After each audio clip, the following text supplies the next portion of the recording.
Assalamualaikum warahmatullahi wabarakatuh. Pemirsa, ikhwan akhwat muslimin muslimat, kembali berjumpa dengan tukang sapu rumah Kiai Haji Hasyim Asy'ari. Dalam hal ini adalah Nahdlatul Ulama.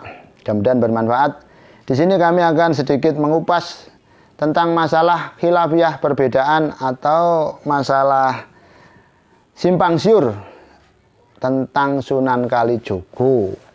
Sunan Kalijogo itu yang katanya topo di pinggir kali, nunggu teken atau menunggu teken. Itu memang namanya sejarah, para hadirin, masyarakat luas.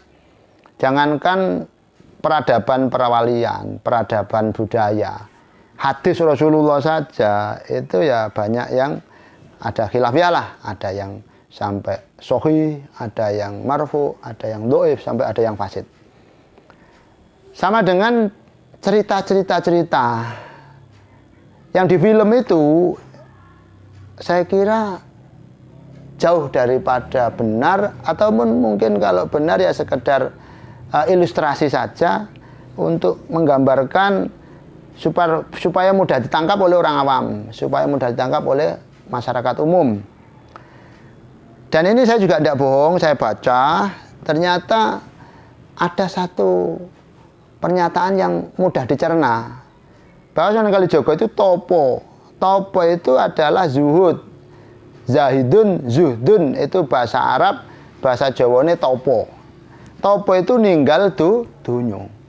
Jadi transisi Sunan Kalijogo maune, wow, awalnya itu senang dunyo, awalnya adalah nakal, kadang sampai punya markas berandal di Gunung Surawiti, kemudian bertemu Sunan Bonang. Sunan Kalijogo itu topo itu zuhud, ninggal dunyo, ninggal kesenangannya nafsu, meninggalkan kesenangan nafsu, sehingga seluruh bisikan nafsu amarah, bisikan nafsu lawamah dihilangkan untuk memunculkan nafsu mutmainnah, untuk memunculkan nafsu sufiyah, sehingga semuanya akan baik dan baik tanpa ada paksaan, karena yang menguasai sudah nafsu mutmain.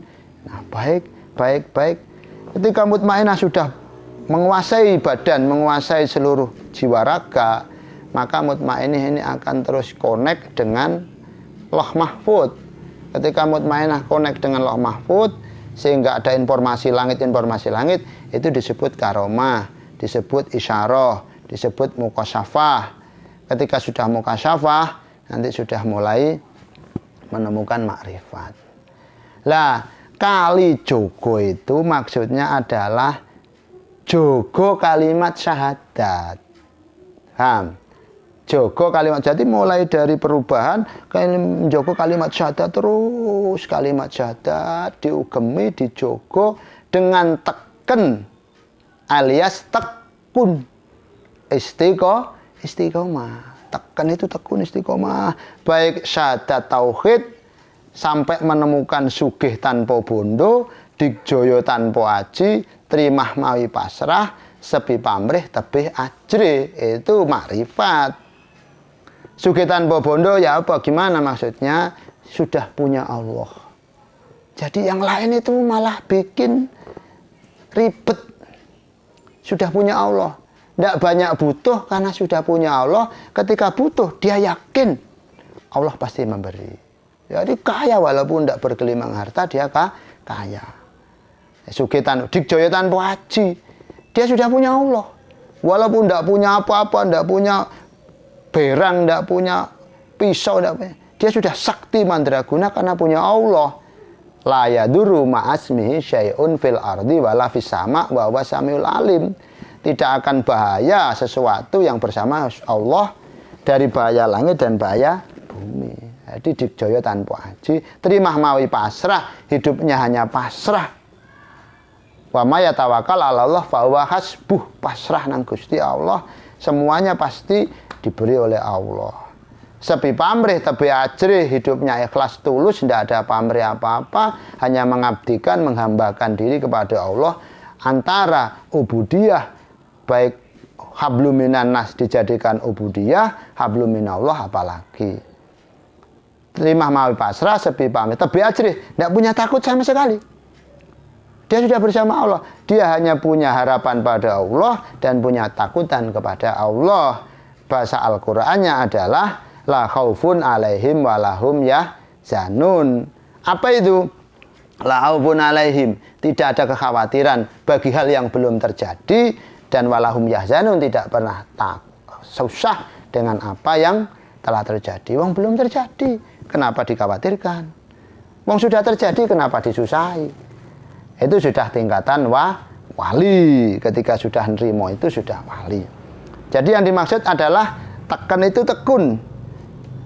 Kali jogo itu njogo kalimat syahadat. Ada yang menafsiri kali jogo itu adalah njogo kali kehidupan, njogo aliran sungai kehidupan, baik untuk dirinya maupun untuk masyarakat, sehingga masyarakat menemukan kehidupan hakiki, kehidupan sejati, sehingga menjadi menungso sejati ning menungso sing ruh lek dheweke menungso yang tahu bahwa dia manusia, tuntutan sebagai manusia, yakni wa ma arsalnaka illa rahmatan. Wa ma khalaqtul jinna wal insa illa liya'budun. Dan tidak saya menjadikan jin dan manusia kecuali untuk menyembah kepadaku. Jadi tangan dibikin untuk apa? Ya untuk mengabdi pada Allah. Mata dibikin untuk apa? Untuk mengabdi pada Allah. Seluruh anggota badan, jiwa, raga untuk mengabdi pada Allah. Ini jenenge menungso sejati. Sudah menjadi sejati yang menungso, berarti hatinya sudah menjadi guru daripada anggota badan. Jiwanya sudah menjadi guru daripada panca indera. Berarti wis nemu guru sejati, sudah menemukan guru sejati. Masalah dililit ular, yaitu ketika jogot kalimat sodo dengan tekun, menjaga kalimat syahadat, menjaga aliran sungai kehidupan dengan tekun, itu dililit dengan cobaan-cobaan ular. Ular itu ya nafsunya meronta-ronta, dililit dengan nafsu, dililit dengan Masya Allah, nafsu dunia, harta, tahta, wanita, pun ular sampai lumut-lumut sungai. Nah, semuanya itu adalah lilitan-lilitan cobaan, lilitan-lilitan hawa nafsu untuk mengalahkan. Tapi Sunan Kalijaga tetap topo broto, tekun njogo kali, tegasnya napa? Mengalahkan hawa nafsu dengan tekun dan menjaga kalimat syahadat sampai kepada Gusti Allah. Netepi sangkan paraning dumadi, tetap balik nang Gusti Allah dengan suci, kembali kepada Allah dengan suci. Itu makna daripada dililit ular, dililit lumut dan sebagainya. Kalaupun ada ya itu mungkin ya, ini sekedar rabaan saya. Kalau memang ada yang dibikin dalam film, itu pun seandainya dibenarkan ya ada peluang benar, tapi tipis, kecil, lemah sekali. Kenapa? Itu adalah proses peralihan Sunan Kalijaga dengan manut dawuh guru. Ikut dawuh guru, sami'na wa ata'na. Disuruh apa sama guru, dia ikut taat. Ya, ikut taat. Masalah meninggalkan sholat kita tidak tahu.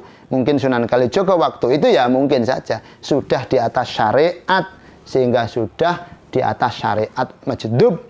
Loh, kok meninggalkan syariat? Kita tidak tahu, syariatnya orang yang sudah di atas syariat. Loh, Rasulullah kok tidak meninggalkan syariat? Rasulullah itu adalah orang yang sudah di atas syariat. Tapi beliau memiliki gerbong, perahu untuk mengantarkan orang-orang awam, orang-orang buta dengan kendaraan syariat.